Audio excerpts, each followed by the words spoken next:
Bueno, primeramente agradecer poder estar en una universidad de las que no sobran, de las que hacen falta, de las que son necesarias, de las que siempre soñamos. Después, cuando leí algunos textos de los años 70, en estos días preparaba y decía, no puede ser que estemos dando la misma batalla. Y bueno, sí, estamos dando la misma batalla. Junto con este agradecimiento, porque tener una universidad en Lanús es justicia social, palabra que la gobernadora de Buenos Aires no conoce, pero que nosotros, por lo menos, los que somos cristianos, sí la conocemos. Lo segundo es, ya que estoy acá, mi total solidaridad con Ana Jaramillo, con la terrible persecución que continúan haciendo contra la rectora por estar en una universidad que no se rinde frente al poder, ¿no? Desde afuera sabemos la lucha que ella está llevando. Dos o tres cositas, marco epistemológico le llaman a esto. En realidad, ¿desde dónde hablo? Bueno, soy cristiano, dentro del cristianismo en la Iglesia Católica, dentro de la Iglesia Católica, teólogo de la liberación, lo cual trataré de explicar. Soy un profundo creyente en las ideas que el peronismo llevó adelante en este país, con lo cual este marco me hace hablar desde un lugar. Doy vueltas por la Villa 21, en Capital, y en Carcova, en otra villa, en el Gran Buenos Aires, en José León Suárez, donde ahí coordino un centro de formación profesional. Con el padre Pepe, exactamente. A raíz de algunas charlas teniendo con el padre Pepe y teniendo una hija que escuchaba las charlas, se le ocurrió que yo podría venir acá. Lo cual al principio me gustó y después me dio terror. Y confieso que estoy un poco nervioso. ¿Por qué? Porque abarcar temas como el cristianismo y el peronismo y salir bien, si salgo bien merezco un honoris causa, una cosa así, porque explicar ambas cosas es medio complicado. Y este año hace 50 años que el equipo de sacerdotes fue a vivir a las villas. Y de hecho el título que pusimos o que hablábamos era de un libro que Carlos Mujica escribió, Peronismo y Cristianismo. Vamos a dividir así. No creo que lleguemos 1 hora y media, no creo que me aguanten tanto en la primera parte. Pero yo decía, al no saber con quién hablo, por ahí tenía que hacer algunas explicitaciones. No los vengo a catequizar, no vengo a hacer catequesis de primera comunión, no se preocupen, no vengo a hacer eso.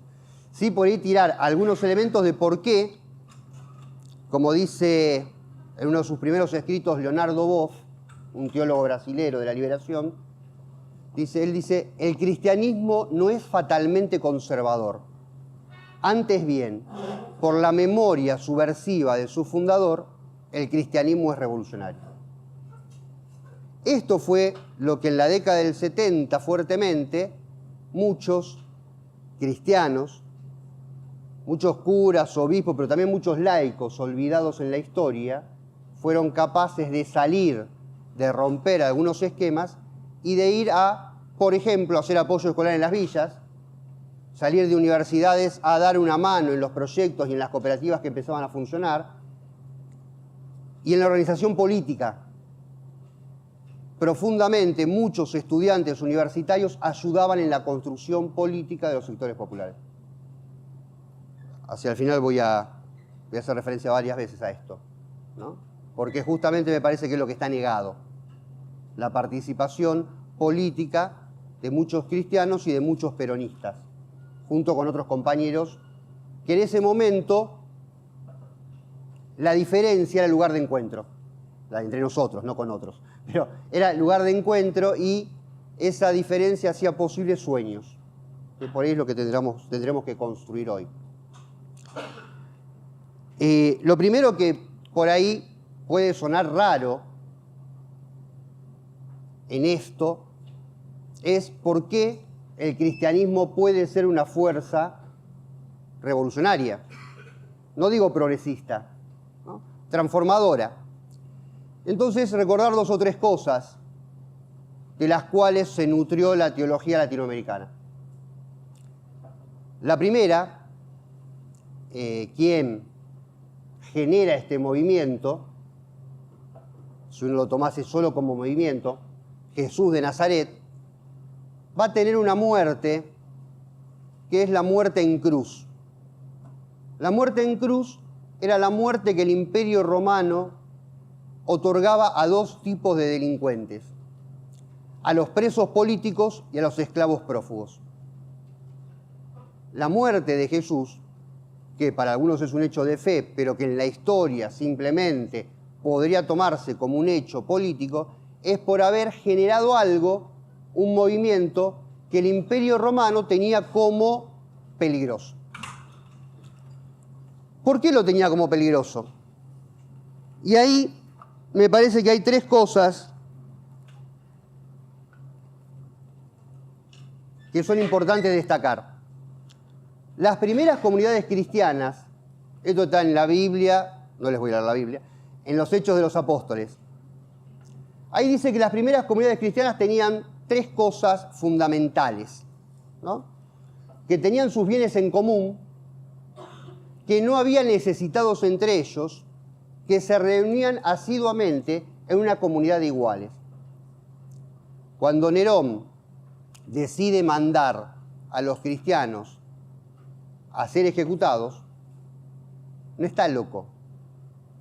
Cuando era chico pasaban siempre en Semana Santa esas películas donde aparecía Nerón loco tocando el arpa y los cristianos muriendo. No. El cristianismo primitivo tiene este pilar.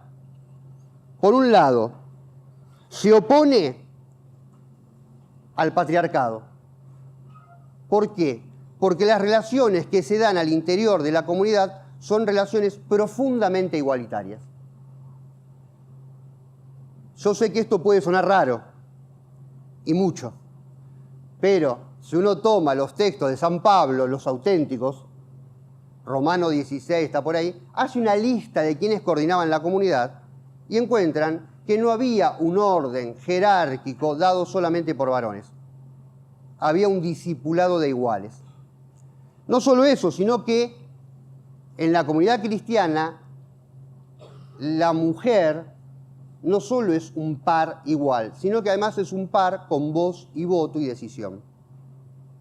Esto al imperio le molesta y mucho, porque la estructura familiar del Imperio Romano es el pater que da, decide, habla y ejecuta.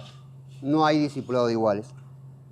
La segunda cuestión que el Imperio Romano ve como terriblemente peligrosa y molesta, gracias, es todo el tema de la comunión de bienes. Para los primeros cristianos, la propiedad privada no existe.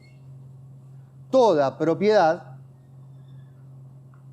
de hecho en el texto que después van a tener, que Mujica lo retoma, porque hasta el mismo Marx retoma ese texto, toda comunidad está en función social. Cada uno da de acuerdo a su capacidad y recibe de acuerdo a su necesidad. Digo, lo que estoy diciendo está en la Biblia, o sea, digo, en los Hechos de los Apóstoles, lo más tradicional que hay, ¿no? Es que la tercera cosa que el cristianismo primitivo hace y que lleva a la muerte a muchísimos cristianos es oponerse al César, al señorío. Exigen una independencia política. Y acá uno ya podría empezar a sospechar que independencia política, soberanía económica y justicia social son 3 elementos constitutivos de las comunidades cristianas. Y por eso va a ser posible el encuentro en Argentina, en América Latina se dan otros encuentros, algunos voy a mencionar, con el peronismo. ¿Hasta cuándo dura esto? Viene una gran represión en el año 100. De hecho, se escribe un libro que es un manifiesto político que está en la Biblia, que es el Apocalipsis, que es un libro escrito en un lenguaje de clave que no habla del fin del mundo, sino que habla del fin del imperio, donde, por ejemplo, ¿alguno se acuerda cuál era ¿O qué dicen? ¿Cuál es el número del demonio? ¿Alguno que venga de tradición cristiana? 666. Bueno. Si ustedes toman una Biblia, hay un libro que se llama de Reyes, primer libro de los Reyes, y en ese libro dice que el oro que el rey Salomón le quitaba al pueblo todos los años eran 666 talentos de oro. Cuando Juan pone el 666, está hablando de un rey que oprime al pueblo. ¿Cómo lo convertimos en el diablo? En un rato se los cuento. Ya espero que sospeche que entonces el cristianismo puede ser otra cosa distinta. Pero que en el medio pasaron cosas. Yo voy a hacer un par de saltos históricos porque la idea no es hablar del cristianismo solamente. Igual mucho del peronismo van a hablar ustedes, que saben más que yo, lo están estudiando. Pero esta comunidad, esta tensión entre una comunidad que podría ser la comunidad de Juan, de María Magdalena, ¿no? Por ejemplo, estas cosas que suelen pasar. Cuando uno pregunta por María Magdalena, ¿quién piensan ustedes que fue? ¿Qué hacía María Magdalena? ¿Escucharon hablar de ella? Sí. Una prostituta. Bueno, lamentablemente no. Lamentablemente, María Magdalena es la que coordina la comunidad del Asia Menor. Ahora, ¿qué pasa? Es una mujer. ¿Junto con quién? Con María de Nazaret, la madre de Jesús, y con María de Cleofás, las tres mujeres que están al pie de la cruz. Tomen el texto, no hay varones al pie de la cruz, hay mujeres. Después inventa que el discípulo amado, todo un montón de cosas para Juan, que no está al pie de la cruz. El texto no lo dice, pero todos creemos que es Juan. María Magdalena aparece en Lucas, en el Evangelio de Lucas, diciendo que es una mujer que acompañaba a Jesús, la cual había sido sanada por Jesús, le sacó 7 demonios, y que tenía bienes, tenía plata y la puso al servicio de la comunidad. Es todo lo que sabemos. De ahí, ahora, ¿qué pasa?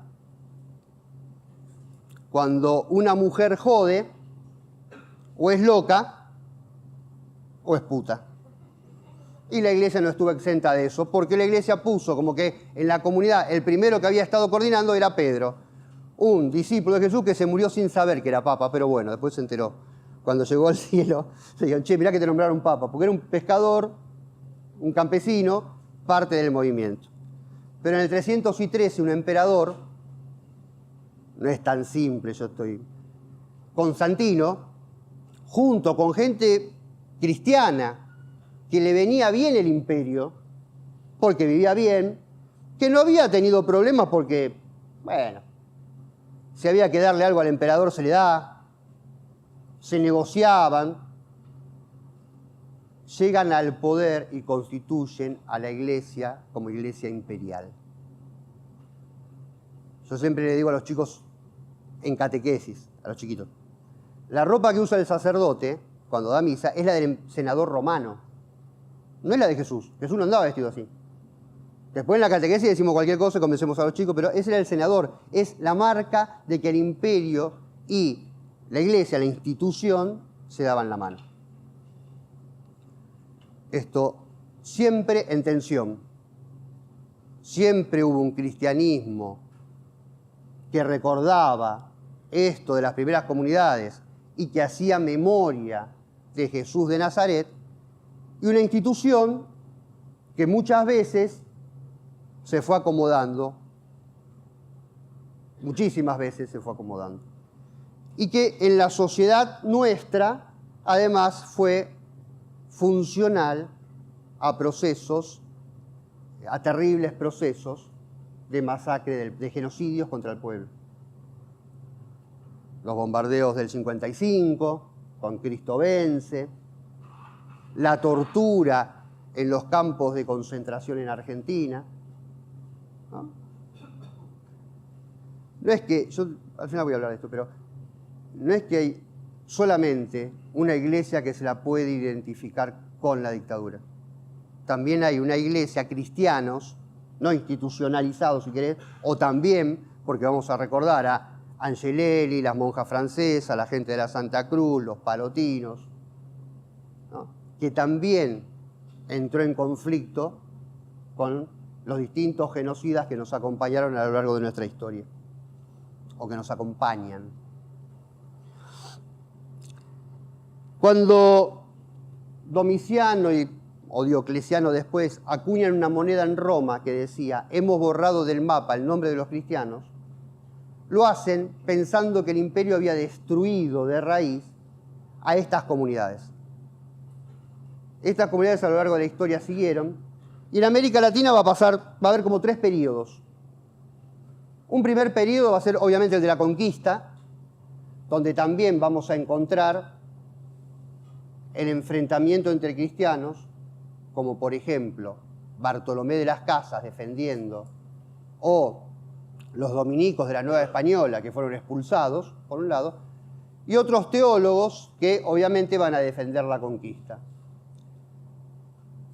En el grito de la Nueva Española, Montesinos, un domingo en la misa, le dice al gobernador, a todos los que estaban ahí: están todos en pecado mortal por la manera que tratan a los indios. Termina la misa, el gobernador y su comitiva le dicen a Montesinos y a los dominicos: o el domingo que viene se retractan o se van. Al domingo siguiente se levanta Montesinos con todos los dominicos que estaban ahí y repite: están todos en pecado mortal por el trato a los indios. Una iglesia que obviamente es expulsada, masacrada. Otra, hay un teólogo español, Sepúlveda, que decía algo más o menos así. Le iba a traer, pero leerlo ya me produce, así que lo voy a recordar de memoria. Decía, fíjense en cómo, por un lado, hay una iglesia que va a pelear, una iglesia, no institución, ¿no?, que va a pelear, que va a luchar, que va a hacer cosas brillantes, y hay otra que, contrario a lo que decía antes, va a justificar el accionar. Sepúlveda dice lo siguiente: cuando una mujer es fea, patriarcado puro, su padre, para que se case, le tiene que poner una buena dote. Si no, no se va a casar con nadie. Por lo tanto, Dios puso oro en las Indias para que nosotros vayamos a humanizarlos, y el oro es nuestra dote. Digamos, ¿no? Estas dos tendencias existieron siempre. La que tiene más publicidad, o tenía, ahí miren cuál es. Es sumamente cómico como... cómico, no es cómico, pero bueno. ¿Se acuerdan cuando aparece Francisco en escena? Que aparece por ese balcón y nos enteramos que el Papa era argentino. Previamente a eso había alguna diputada que usaba una cruz grande, no me acuerdo el nombre, por eso la conocen, que era muy devota de la iglesia, hasta que este Papa no hizo lo que ella quería. Se sacó la cruz, bueno, hizo más cosas terribles todavía, pero digo, siempre está, o Clarín y TN, las primeras coberturas eran espectaculares, hasta le dieron una tablet, llevaban con todas las imágenes del todo, y después comenzaron a distanciarse profundamente por los discursos, al terminar, digo, hoy llamándolo a Francisco el Papa peronista. ¿No? Esto es la cosa. Cuando en realidad, por eso lo que quiero mostrar es que lo que hoy hace Francisco, o dice Francisco, o intenta decir con su gesto, no es otra cosa que lo que el cristianismo siempre sostuvo, pero que fue muchas veces acallado. Y ahí no hay tanta diferencia entre lo que le pasó al peronismo. Primera etapa, la conquista. Segunda etapa, la formación de los estados nacionales. Ahí también, de vuelta, vas a tener a un Mariano Moreno junto con un Manuel Belgrano construyendo algunas cosas. Vas a tener curas peleando con armas. Vas a tener un montón de cristianos involucrados en la revolución, y de otro lado vas a tener otros defendiendo la corona, con el mismo corte. En la iglesia pasa algo, que es lo que vamos a ver en un videíto para no aburrir tanto. En 1965 ocurre un concilio, un encuentro de toda la iglesia, el Concilio Vaticano II, que va a poner a la iglesia en otro lugar. Pero en América Latina también pasa algo. Y uno podría secuenciar la historia de la iglesia, de los cristianos, yo digo iglesia, pero de los cristianos en América Latina, hay una fecha que es, y algo que es un hecho fundante en la posibilidad de pensarnos distintos. Cuando el comandante Fidel Castro triunfa y la revolución cubana triunfa, muchos cristianos comienzan a pensar que se puede salir del capitalismo. Y comienzan a pensarse, entre capitalismo y socialismo, que el socialismo es mucho más agradable a la fe cristiana que el capitalismo. Y ahí se conjuga. Siempre en las charlas que dan sobre esto se dice, el Vaticano II generó, ahora vamos a ver un videito que hay, también no es nombrada la Revolución Cubana, que para mí tiene mucho más impacto en los cristianos que el Concilio Vaticano II. Vemos el primer video, ¿cómo hacemos? El 11 de mayo de 1974, una ráfaga de ametralladora terminaba con la vida de un sacerdote que había optado por los pobres. Era el primero de una larga lista de religiosos que iban a ser perseguidos, asesinados o desaparecidos. La muerte del padre Carlos Mujica sacudió al país y llenó de tristeza a los habitantes de la villa de Retiro. El cura Villero estaba dispuesto a vivir por los humildes, aunque tuviera que morir por ellos. Mujica había nacido a pocas cuadras de la villa, pero a una distancia enorme. Hijo de una familia adinerada y de raíces conservadoras, Mujica estaba destinado a hacer una carrera brillante dentro de la jerarquía de la Iglesia Católica. Y nosotros éramos muy antiperonistas, y Carlos también. Y cuando pasa el 16 de junio vamos a visitar las iglesias, pero lo que nos duele es que quemaron las iglesias, no los cientos de muertos que había. Pero mientras estudiaba en el seminario, tomó contacto con una realidad que transformó su vida para siempre. Cuando en 1959 se ordenó sacerdote, ya había tomado una opción clara. Su iglesia iba a ser la de los pobres. La tierra debe corresponder ante todo al pueblo humilde y trabajador, ese es el concepto cristiano. No se trata más que de restituirle al pueblo lo que al pueblo le corresponde. Todo ser humano en una sociedad civilizada en la cual se aplican los principios de Jesucristo tiene que tener derecho a su trabajo y a su vivienda. Mujica sabía que su destino estaba en la villa. Los postulados del Concilio Vaticano II, que hablaban de una iglesia comprometida con los más pobres, habían calado muy profundo en él y lo llevaban a participar del movimiento de sacerdotes del Tercer Mundo, un grupo cada vez más numeroso de religiosos latinoamericanos que buscaban renovar la iglesia y, al igual que él, desempeñaban su tarea pastoral en villas y barrios obreros. Por su carisma y capacidad de oratoria, Mujica se convirtió rápidamente en su portavoz y representante. Un encuentro con Perón en la Quinta Puerta de Hierro le alcanzó para asumir un profundo compromiso con los trabajadores. Nuestro pueblo sencillo y humilde es profundamente pacífico. Lo que sucede es que nuestro pueblo, ese pueblo humilde y pobre, es el que padece terriblemente la violencia. La violencia de ir con el diario bajo el brazo cada día a preguntar si se consigue trabajo. Cada vez que viene una persona a ofrecerme a mí trabajo, yo agarro el micrófono de la capilla y llamo a las 6 personas y se presentan 60.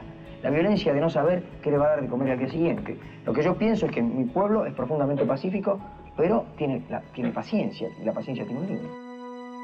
Mujica era un sacerdote comprometido con la realidad de su tiempo.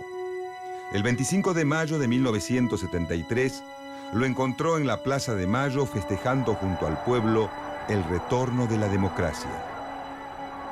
Bueno, ahora voy a ir acá a la Casa de Gobierno cuando jure el doctor Cámpora, pero no me quería perder esta alegría tremenda del pueblo y me parecía que tenía que estar justo a mis compañeros villeros en este momento de alegría del pueblo. El triunfo de Cámpora y el regreso de Perón al país auguraban épocas de grandes cambios. Desde su trabajo en las villas y su lealtad hacia los más pobres, Mujica decidió acompañar al nuevo gobierno. La tarea de la Iglesia siempre debe ser la misma, debe ser fiel, seguir fielmente las enseñanzas de Jesucristo, que vino a evangelizar a todos los hombres, pero que siempre se movió porque él era pobre desde los pobres. Por lo tanto, la misión de la Iglesia debe ser anunciar a todos los hombres que son hijos de Dios, que tienen que luchar por su dignidad de seres humanos. Por lo tanto, acompañar al pueblo en la lucha por la liberación nacional e interpelar a los ricos, a los poderosos. Su exposición pública, sus apasionados discursos contra la oligarquía y la opresión lo pusieron en la mira de esos sectores a los que combatía. El 11 de mayo de 1974, mientras salía de celebrar misa en una iglesia de Villaluro, Mujica fue alcanzado por una ráfaga de ametralladora. Esas balas quisieron callarlo para siempre. Sin embargo, 40 años después, la figura de aquel sacerdote villero y peronista sigue siendo un ejemplo para el pueblo argentino. Señor, quiero quererlos por ellos y no por mí. Señor, quiero morir por ellos, ayúdame a vivir para ellos. Señor, quiero estar con ellos a la hora de la luz.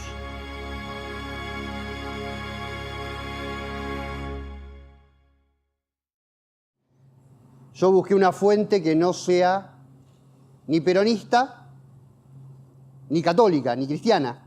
Entonces fui al canal Encuentro, igual es del año 2010, no es del canal de Encuentro hoy. O sea, tiene un par de añitos. Pero me sorprendía muchísimo cuando lo veía, buscándolo, que lo que Carlos Mujica reclama, lo podríamos estar reclamando en este momento.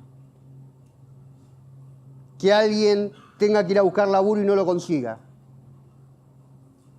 Piensen si hay cosa peor que desestructura más la subjetividad de una persona que no saber lo que va a comer ni lo que le va a dar de comer a sus hijos. Si en el país del trigo y las vacas andar revolviendo tachos de basura no es algo que, decimos los cristianos, clama al cielo, grita al cielo. 1968.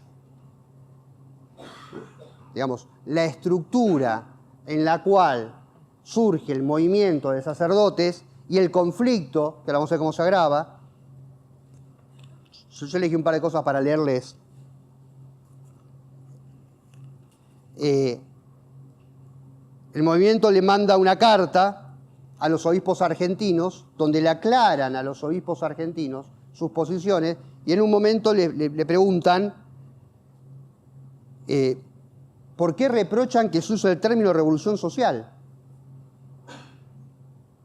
¿Por qué los obispos estaban tan preocupados? ¿Por qué se expulsa a los sacerdotes españoles, a los curas obreros? ¿Por qué produce semejante revuelta que en una Navidad se diga no celebramos la Navidad? Porque entonces se deja de legitimar en nombre de Dios al sistema. Y a mí me parece que el profundo miedo que también hoy ciertos poderes de turno tienen, es que uno los delegitime. Si no, no harían discursos como hacen, tipo pastor, tipo cura. ¿Vieron? Muchos de nuestros gobernantes parece que son más salidos que están dando catequesis que rindiéndole cuentas al pueblo de sus actos de gobierno. Se puede, el corazón que te late, ¿no? Discursos netamente religiosos. Ahora, si uno deslegitima, Paulo Freire, en ese tiempo suceden tres cosas, además. Por un lado aparece la educación popular, fuertemente de la mano de Paulo Freire.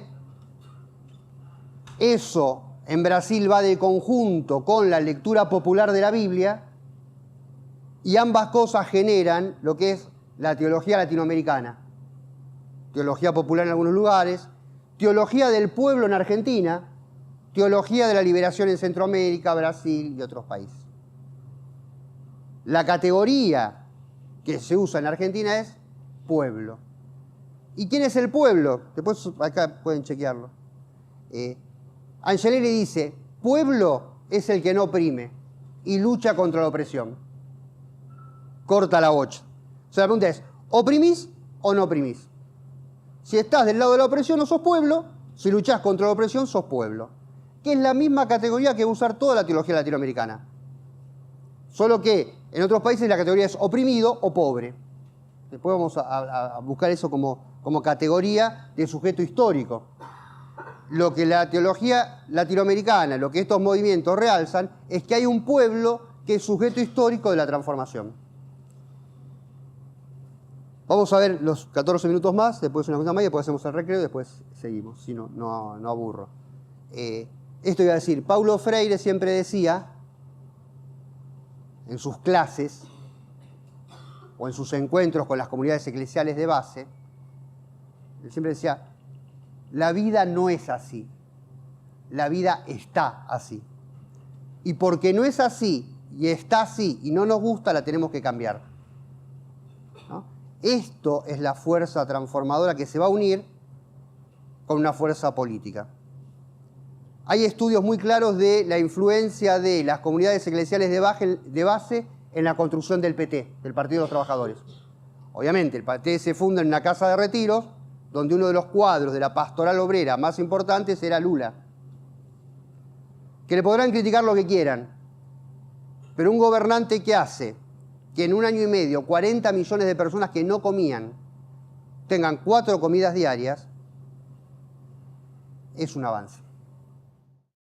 En el año 1968, y cuando agosto llega a su fin, en Medellín, Colombia, sacerdotes de toda Latinoamérica se reúnen en la segunda conferencia del episcopado. Durante el encuentro, se difunde un texto llamado Carta a los Obispos de Medellín, elaborado por el Movimiento de Sacerdotes para el Tercer Mundo. Esta organización, que agrupa a 400 curas argentinos, promueve un acercamiento de la Iglesia hacia los pobres y los oprimidos del continente para intentar modificar su realidad. El documento obtiene el apoyo de cientos de sacerdotes de toda Latinoamérica y a partir de entonces, los curas argentinos se convierten en la vanguardia del reformismo que sacude las conservadoras estructuras de la Iglesia Católica en todo el mundo.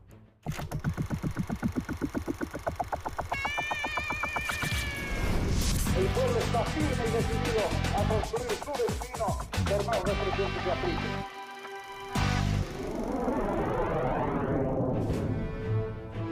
En octubre de 1958, ante la sorpresa del mundo cristiano, Angelo Giuseppe Roncalli, un sacerdote bergamasco de origen campesino, es nombrado Papa de la Iglesia Católica. Conocido como Juan XXIII, el Papa Bueno, Roncalli inicia un pontificado que se caracterizará por sus medidas progresistas y renovadoras de la institución religiosa. Desde un principio, el nuevo Papa deja en claro que su propósito es acercar la Iglesia a los hombres, sin importar razas ni jerarquías, y con la publicación de sus 2 encíclicas, Madre y Maestra, y Paz en la Tierra, muestra su preocupación por los problemas sociales que afectan al mundo. Estos documentos, que rescatan la doctrina social de la Iglesia, publicada en la encíclica Rerum Novarum de León XIII, hacen hincapié en la defensa de los trabajadores, en el intervencionismo del Estado y advierten que la paz solo puede conseguirse a través de un orden justo. A los pocos meses de su consagración, el Papa toma una decisión trascendental que influirá de manera decisiva en la Iglesia Católica latinoamericana. El 25 de enero de 1959, anuncia la convocatoria a un concilio ecuménico, el segundo con sede en el propio Vaticano. Según sus propias palabras, el propósito del encuentro es adaptar la Iglesia a los nuevos tiempos, lograr su renovación para hacer más efectiva la tarea de evangelizar. La noticia causa conmoción entre los fieles católicos y mantiene en vilo a muchos mandatarios de países cristianos que pueden verse afectados por las nuevas definiciones de la Iglesia. Juan XXIII, el pontífice octogenario, tildado por muchos como una figura de transición, se revela ahora ante el mundo como un papa revolucionario. Es así como entre octubre de 1962 y diciembre de 1965, 2.500 sacerdotes se reúnen en 4 períodos para reelaborar la teología, renovar la liturgia y proponer un nuevo acercamiento entre los sacerdotes y el mundo de los fieles. Aunque su salud declina rápidamente, Juan XXIII dedica todas sus energías a la conclusión del concilio. Pero en junio de 1963, durante un receso conciliar, el Papa muere sin ver terminada su obra. Semanas más tarde, el cónclave de cardenales elige como su sucesor a Juan Bautista Montini, quien adopta el nombre de Paulo VI. El nuevo papa se compromete con la tarea emprendida por Juan XXIII y continúa con el concilio y las reformas. Al igual que su antecesor, Paulo VI hace público su deseo de acercar la Iglesia a la clase trabajadora y a los más humildes. El 8 de diciembre de 1965, luego de arduos debates, finaliza el Concilio Vaticano II. El resultado es un voluminoso conjunto de documentos en los que, además de renovar la liturgia, se condena la pobreza, la injusticia y la explotación provocadas por el afán humano de poder y riqueza. Asimismo, se incita a los cristianos a luchar por la igualdad en nombre del amor al prójimo. De inmediato, la Iglesia argentina se ve sacudida por el proceso interno que vive dicha institución. El clero más joven, que se identifica con las reformas propuestas por Juan XXIII, intenta impulsar una renovación en la iglesia local. Pero las cúpulas eclesiásticas se resisten a estos cambios, situación que lleva a un inevitable enfrentamiento con las nuevas generaciones. A partir de entonces, a quienes adhieren a los principios reformistas se los denomina posconciliares y a sus opositores preconciliares. Esta división no se genera solo por cuestiones referidas a la liturgia, sino también por el rol que deben cumplir los sacerdotes en la comunidad. Desde comienzos de los años 60, muchos sacerdotes toman el ejemplo de los curas obreros franceses y de la prédica del filósofo Conrado Eggers, quien promueve un diálogo entre cristianos y marxistas. Ellos le plantean a la jerarquía católica la necesidad de que la Iglesia se comprometa con la realidad social del país. Los nuevos aires que soplan en Roma le dan impulso al grupo posconciliar y en poco tiempo, cientos de curas se acercan a las clases trabajadoras. Algunos sacerdotes se instalan en las villas y comparten las condiciones de vida de los sectores más desposeídos. Muchos trabajan en las fábricas durante el día y otros se internan en las provincias, en regiones alejadas donde la pobreza, el analfabetismo y las enfermedades son un mal crónico. Por ese entonces, comienza a destacarse entre los posconciliares el padre Carlos Mujica, quien con el tiempo se convertirá en uno de los principales voceros del grupo. Mujica es un sacerdote jesuita proveniente de una familia de clase alta que ha optado políticamente por el peronismo, al que asocia con la causa de los pobres. Yo pienso lo siguiente, que hay dos modos de comulgar con el humilde y con el pobre, que es uno de ellos, radical, diría yo, que es asumir directamente la condición de la clase trabajadora, y realmente yo admiro a aquellos que lo han hecho, ¿no es cierto? Los sacerdotes, por ejemplo, sacerdotes obreros o otros estudiantes que incluso entran a trabajar en una fábrica para vivir ellos mismos todos los sufrimientos que sufre en carne propia la clase trabajadora. Pero pienso que los que no tienen el coraje o la valentía de hacer eso, los que no lo tenemos, por lo menos tenemos que asumir a nuestro pueblo con todas sus miserias y sus grandezas, sus pecados y sus virtudes, pero asumir su lucha. Entonces, en la medida que asumo esa lucha con él, por amor, me voy haciendo pueblo con él. En 1966, la situación política del país agudiza los conflictos internos de la Iglesia. Ese año, las Fuerzas Armadas derrocan por medio de un golpe de Estado al presidente Arturo Illia. En su lugar asume el general Juan Carlos Onganía, un militar ultracatólico y conservador, de ideas claramente preconciliares. Desde un primer momento, Onganía recibe el apoyo de la jerarquía católica, situación que recrudece el enfrentamiento interno de la Iglesia. Los llamados curas obreros protestan por las estrechas relaciones entre los obispos y el gobierno de facto. A su vez, mientras se prohíbe la actividad política en las universidades y los partidos, en ciudades como Córdoba, muchas parroquias se convierten en refugio y lugares de discusión y debate para los sectores que más sufren la represión del régimen. El 28 de marzo de 1967, el Papa Paulo VI publica la encíclica El progreso de los pueblos, documento en el que profundiza los conceptos de cambio del Concilio Vaticano II. Allí denuncia la grave situación que viven los países del tercer mundo y la falta de solidaridad de los países desarrollados. Las críticas a la aplicación del capitalismo en Latinoamérica y a la relación con el concepto de violencia institucionalizada sacuden la Iglesia de esa parte del continente.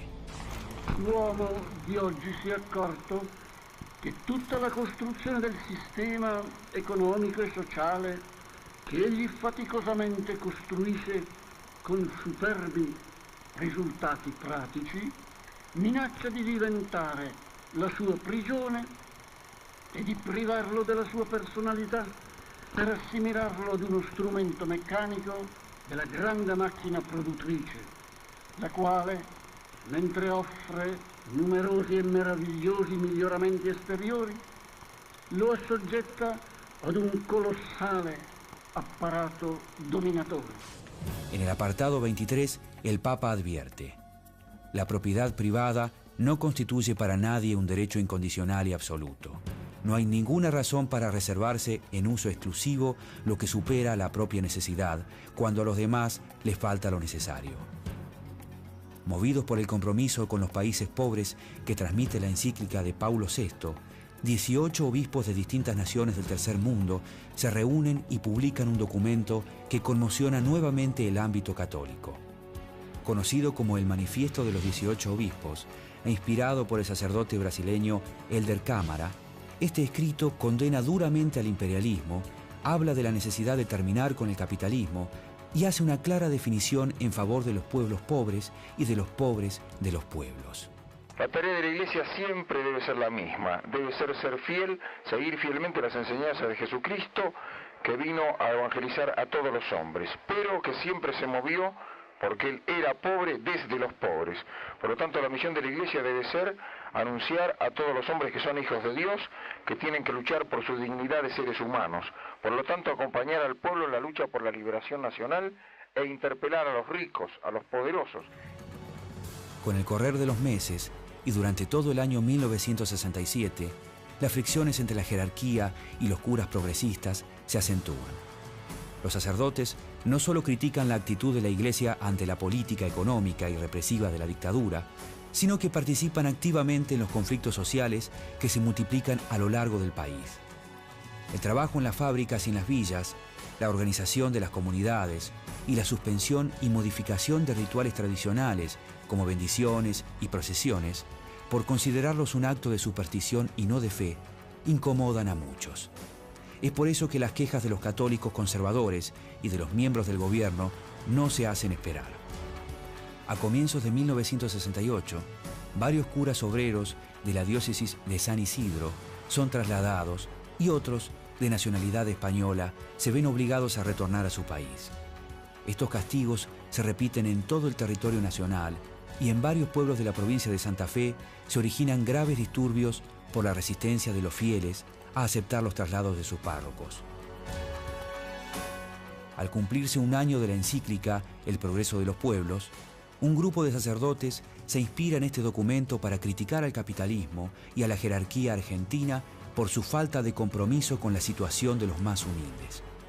Poco tiempo después, los sacerdotes difunden a la opinión pública argentina el mensaje de los 18 obispos del tercer mundo y recogen más de 300 firmas de adhesión de curas de todas las provincias. Los medios de comunicación se hacen eco de este fenómeno y comienzan a referirse a ellos como los curas del tercer mundo. Nosotros somos sacerdotes de la Iglesia Católica y entendemos que toda nuestra acción es totalmente coherente con lo que enseña hoy el Papa Pablo VI y el Magisterio de la Iglesia, pero un movimiento que entiende que hay que llevar a la práctica las enseñanzas del Magisterio, hay que denunciar las injusticias y hay que acompañar a nuestro pueblo, como dije antes, en esta lucha para que el pueblo se ponga de pie totalmente en nuestra patria. En una palabra, como dice Helder Câmara, tenemos siempre que ser la voz de los que no tienen voz. En todo el país, estos sacerdotes se contactan y forman grupos de discusión de donde surge la iniciativa de crear una organización que permita estudiar los nuevos documentos de la Iglesia y aplicarlos a la realidad argentina. Sus integrantes se hacen llamar Movimiento de Sacerdotes para el Tercer Mundo y en mayo de 1968 llevan adelante en Córdoba el primer encuentro nacional en el que participan 21 sacerdotes. En agosto de 1968 se lleva a cabo en Medellín, Colombia, la segunda conferencia del Episcopado Latinoamericano. El movimiento redacta una carta que envía a Colombia y que se da a conocer durante el encuentro. Este documento, titulado Carta a los Obispos de Medellín, obtiene el apoyo de cientos de sacerdotes de distintos países latinoamericanos y tiene como tema principal la violencia que existe en la región. Pero advierten que no se debe confundir la violencia estructural y represiva de los opresores con la justa violencia de los oprimidos, que se ven obligados a recurrir a ella para lograr su liberación. Nuestro pueblo sencillo y humilde es profundamente pacífico. Lo que sucede es que nuestro pueblo, ese pueblo humilde y pobre, es el que padece terriblemente la violencia. La violencia de ir con el diario bajo el brazo cada día a preguntar si se consigue trabajo. Cada vez que viene una persona a ofrecerme a mí trabajo, yo agarro el micrófono de la capilla y llamo a las 6 personas y se presentan 60. La violencia de no saber qué le va a dar de comer al día siguiente. Lo que yo pienso es que mi pueblo es profundamente pacífico, pero tiene paciencia, y la paciencia tiene un límite. En diciembre de 1968, poco antes de Navidad, 21 sacerdotes del Tercer Mundo realizan un controvertido acto de protesta en Plaza de Mayo, en el que denuncian el modo violento y discriminatorio con que el gobierno de Onganía quiere erradicar las villas de emergencia en Buenos Aires. El día de Navidad, en muchas parroquias, los fieles realizan ayunos y no se celebra la misa de gallo como signo de protesta.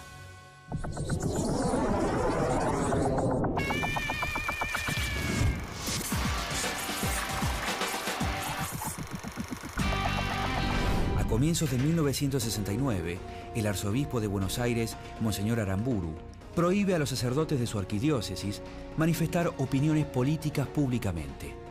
Este llamado a silencio frente a la enorme crisis social que vive el país genera una gran polémica.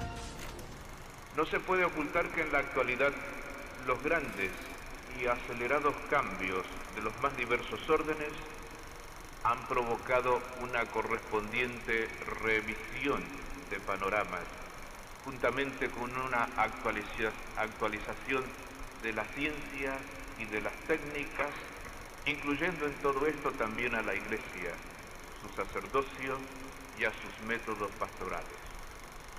Y desafortunadamente, no pocos sacerdotes se han introducido en una problemática acerca del ministerio sacerdotal, con características de crisis que incluye dudas, desorientaciones y a veces cuestionamientos.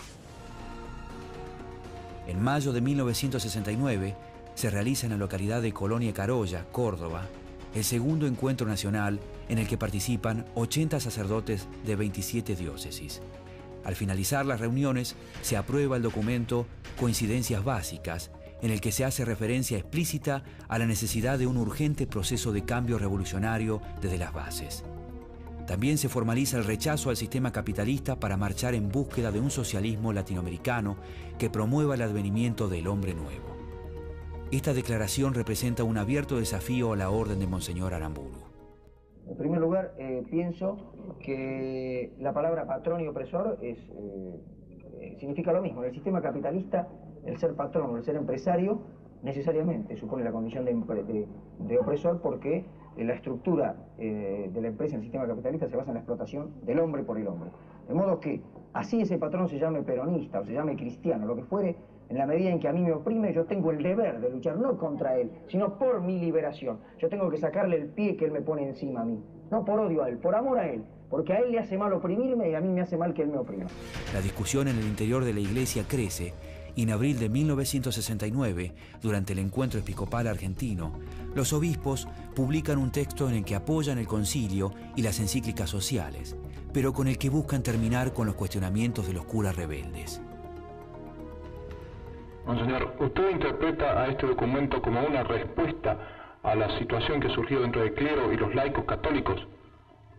También esta es una pregunta bastante delicada y la conferencia da una respuesta en el mismo documento. Dice: no queremos ni debemos ahondar las dificultades que vibran en todo el pueblo de Dios, en los sacerdotes, en los religiosos, en los laicos.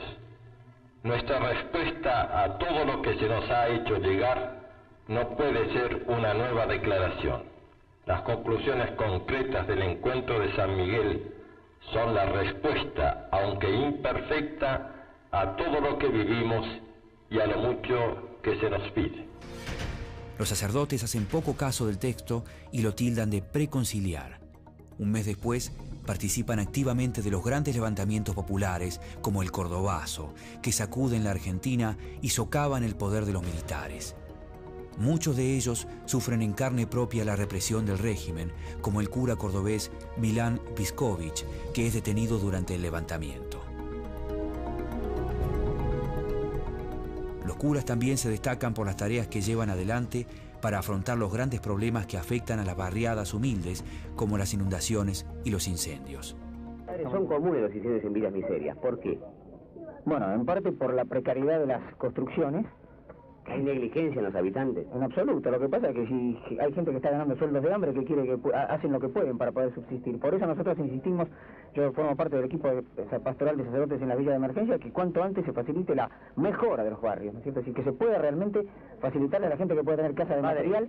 Gracias a que esta era una casa de material, el incendio no se siguió extendiendo. Si no, quién sabe las iglesias espantosas que hubiéramos tenido que experimentar acá. ¿Cuántos habitantes hay, padre, en esta villa? Bueno, en la zona 31 hay cerca de 40.000 y acá cerca de 10.000, ¿no? En su totalidad, y perdóneme la pregunta, ¿gente de trabajo? Totalmente, gente trabajadora, gente que realmente, en muchos sentidos me da a mí el ejemplo, lo digo honestamente, ¿no? Ya hace 7 años que ando por acá, de modo que no soy un recién llegado, ¿no? Y gente realmente, y ayer se vio una solidaridad maravillosa, ¿no? A mediados de 1970, el secuestro y asesinato del general Aramburu, consumado por la organización guerrillera Montoneros, vuelve a poner todas las miradas sobre el movimiento de sacerdotes. Durante las investigaciones, la policía manifiesta que los curas tercermundistas Carlos Mujica y Alberto Carbone han sido consejeros espirituales de 3 jóvenes guerrilleros sospechosos de participar del asesinato de Aramburu: Fernando Abal Medina, Carlos Ramos y Mario Firmenich. En septiembre, Abal Medina y Ramos mueren en un enfrentamiento con la policía. Durante las exequias, el padre Mujica pronuncia las palabras de despedida a los guerrilleros. Te pido, Señor, al mismo tiempo que los lleves contigo a la vida eterna, que ellos no hayan muerto en vano, sino que nosotros, impulsados por el amor a ti, por el deseo de glorificarte, Señor, no con las palabras, sino con las obras, luchemos por la justicia, por la fraternidad, para que todos en nuestra patria, sin explotación, sin marginación de nuestros hermanos, los pequeños, los pobres, los humildes, podamos constituir esa patria grande, esa patria en la cual seamos hermanos, en la cual mostremos con los hechos que somos realmente sus discípulos, y podamos entonces nosotros también ser dignos de estar un día en tu gloria, donde gozaremos para siempre de tu amor y de tu dicha. La misma noche del funeral, Mujica es detenido, inculpado de incitar a la violencia. A partir de ese momento, los sacerdotes del Tercer Mundo son acusados de tener vínculos con la guerrilla. Aunque la mayoría de ellos no está de acuerdo con la violencia de las organizaciones guerrilleras, es cierto también que ninguno se niega a condenarla mientras la dictadura se prolonga. El otro día en una reunión de sacerdotes en las cuales estábamos, sacerdotes del Tercer Mundo, que no son del Tercer Mundo y que son del anti-Tercer Mundo, pero una reunión de distintos sectores de sacerdotes, se habló así informalmente sobre la situación, porque estábamos muy preocupados por la situación política de nuestra patria, y la conclusión fue unánime. Si acá no hay elecciones libres, nosotros no vamos a poder impedir que miles y miles de jóvenes engruesen los grupos guerrilleros, porque acá ya la alternativa es límite. Pablo VI condena la revolución violenta en la Populorum Progressio, a no ser, dice, en el caso de tiranía evidente y prolongada, que ponga en peligro los bienes de las personas y de la comunidad. Si acá no hay elecciones libres y hay proscripciones, se configura claramente la condición de tiranía evidente y prolongada. En 1971, en la localidad de Carlos Paz, se lleva adelante un nuevo Congreso tercermundista.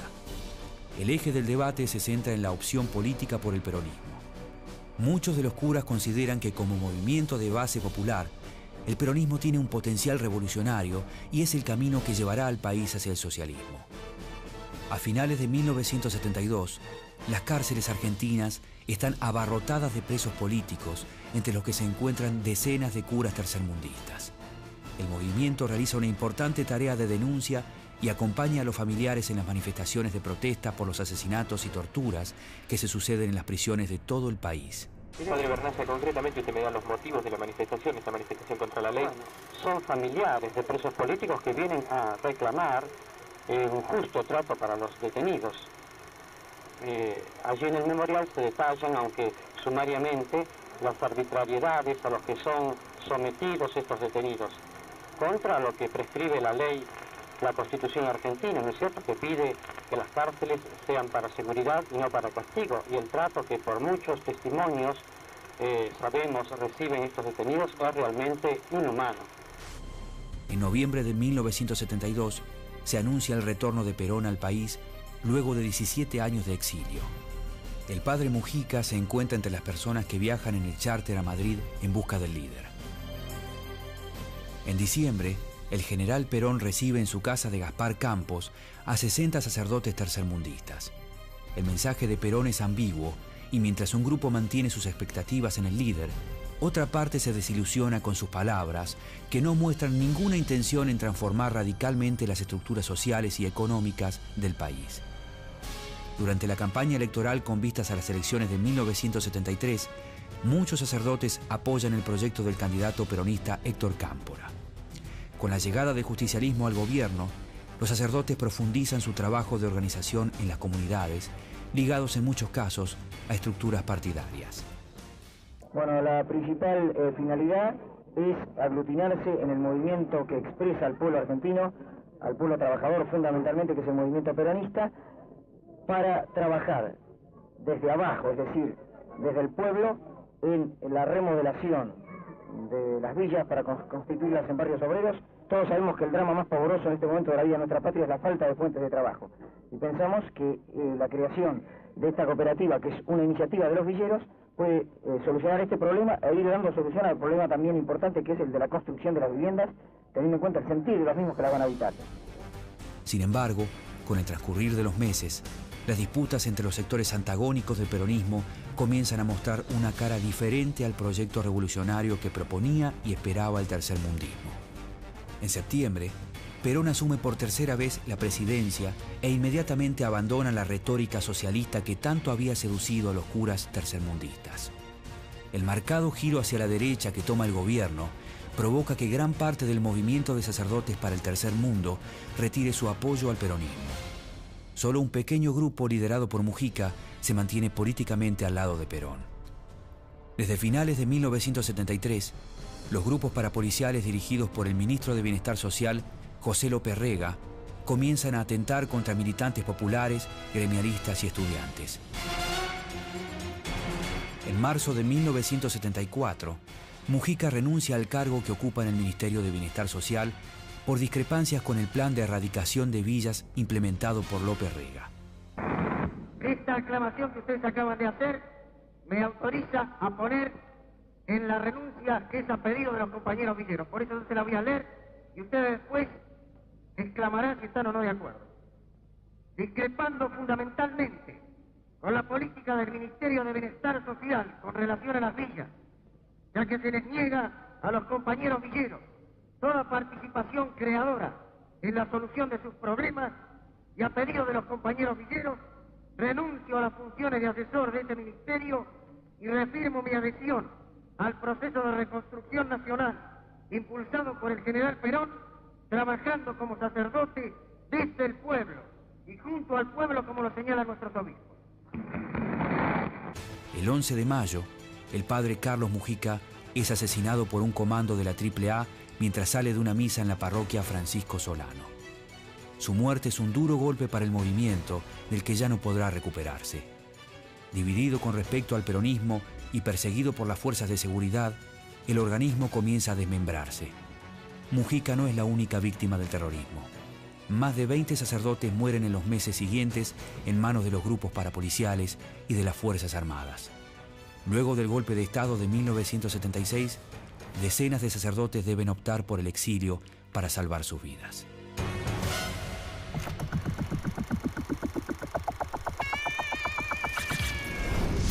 Las Fuerzas Armadas produjeron la única respuesta posible. No hay enemigo pequeño ni fuerza desdeñable, porque ya no hay pueblos aislados.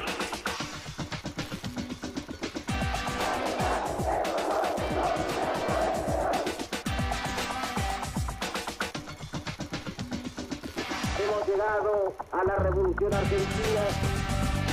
El pueblo está firme y decidido a construir su destino por más represión que se aplique.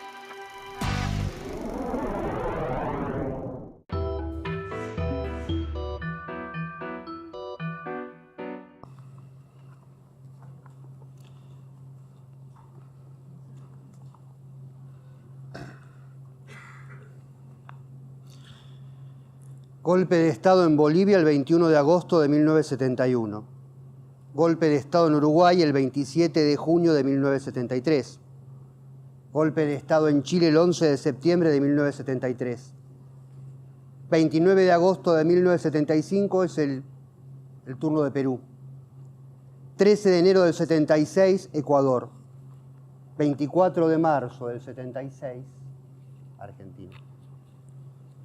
Pero cuando uno habla de estas cosas, yo quise también traer algo. Son rostros, algunos rostros. De El Salvador, de Argentina, de Bolivia, de Perú. Alice Dumont, ¿no? Las monjas francesas. Honduras.